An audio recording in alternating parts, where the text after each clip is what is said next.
ఇయ్యాల రకరకాల ఇబ్బందులు ఉన్నాయి. చాలా మంది ఈరోజు మా బిల్లులు రాలేదంటున్నారు. అక్కడక్కడ మా సర్పంచులు రణగొన ధ్వని చేస్తున్నారు మా బిల్లులు రాలేదని.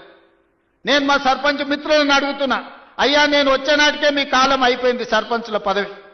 మీ సర్పంచ్ పదవులు మీరు సర్పంచులుగా చేసిన పనులు మా హయాంలో చేయలే. ఆనాడు మీరు పనిచేస్తే ఆనాడు బిల్లులు చెల్లించండి. ఆయన మీలాకటి బిల్లులు చెల్లించనివి 1,29,000 కోట్ల రూపాయలు నా నెత్తి మీద అప్పు మోపి పోయిండు. మొయ్యలేనంత భారం, నడుము వంగిపోయే పరిస్థితి ఉంది.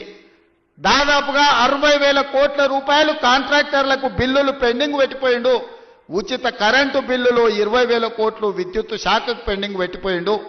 ఇట్లా చెప్పుకుంటూ పోతే ఫీజు రియంబర్స్మెంటు, షాదీ ముబారక్, కళ్యాణ లక్ష్మి ప్రతి దగ్గర దొరికిన కాడల్లా అప్పు చేసిండు, అందిన కాడల్లా టోపీ పెట్టిండు.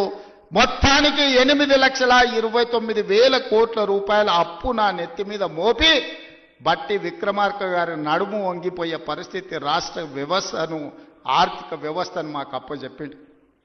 ఇన్ని అప్పులు, ఇన్ని తప్పులు చేసి ఇంకా ఇవాళ రోడ్ల మీదకి వచ్చి అడ్డమైన మాటలు మాట్లాడుతున్నారు.